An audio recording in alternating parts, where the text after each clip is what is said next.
Maintenant, si vous regardez le parallèle, qu'est-ce qui arrive maintenant? Depuis que l'équipe s'est installée au Sénégal, regardez les médias occidentaux. Oui, le PASTEF n'a pas de programme. Est-ce qu'ils vont s'entendre? Est-ce que c'est la même chose qu'il y a eu avec la transition malienne? Le président et le premier ministre au début, le premier ministre est clivant, ils ne vont pas s'entendre. C'est les mêmes discours. Et il y a des intellectuels qui travaillent ça, parce qu'ils ont le même objectif. C'est de les faire échouer. Donc, on essaie de cultiver tout ce qui peut les opposer. Même les alliés, les partisans, leurs partisans là, il y a des anciens, il y a des nouveaux. Donc les luttes entre les partisans là, ils vont les transformer en lutte entre eux. Au Mali, on a ça. Au Mali, vous entendez tous les jours que Dieu fait. Les gens s'éteignent avec les informations qu'ils ont. D'autres avec des suppositions. Tous les jours. Le président est opposé au Premier ministre. Le Premier ministre est opposé au président du CNT. Le Premier ministre est opposé au ministre de la Défense.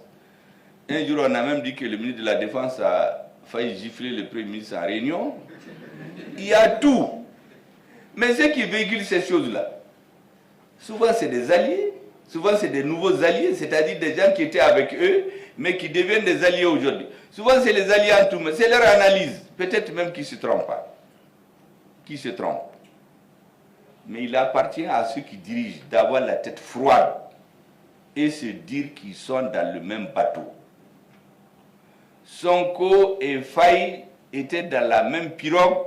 Le peuple sénégalais les a pris, les a mis dans un bateau. Ce bateau-là, tous ceux qui viennent rentrer là-dedans doivent les aider à l'amener à bon port. Mais là-dedans, il y a des bagarres entre eux. Certains monstres qui sont les plus aimés. J'ai dit ici au début de la transition qu'il faut qu'on laisse le peuple malien choisir d'aller vers de nouveaux horizons.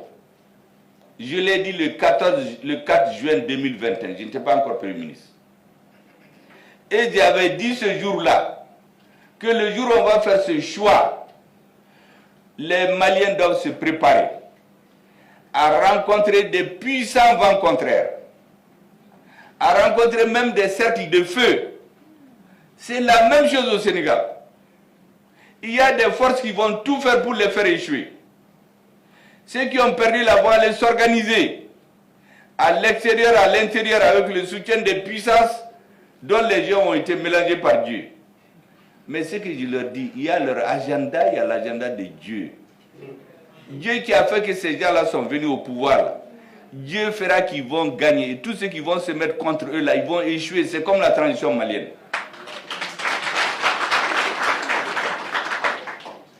Chez nous, notre chance, c'est qu'on a à la tête une équipe qui a des chemins différents, mais qui comprennent pourquoi ils sont là et d'où est-ce qu'ils sont venus.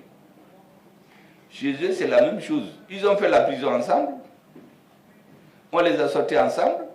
Et Sonko a eu l'intelligence, ce qui est rare en Afrique, de proposer Bassirou Faye à sa place. En Afrique, les gens se disent, tant que ce n'est pas moi, je ne donne à personne d'autre. C'est sur ça que les ennemis, les perdants comptaient. Mais il a eu l'intelligence de pousser l'autre. Parce qu'il pensait la même chose. Il faut qu'il continue à penser la même chose. Et qu'il se parle. Parce que la gestion du pouvoir est différente de la gestion de l'opposition. On dit la lutte unie, le pouvoir divise. La seule façon de réussir, c'est de parler en permanence.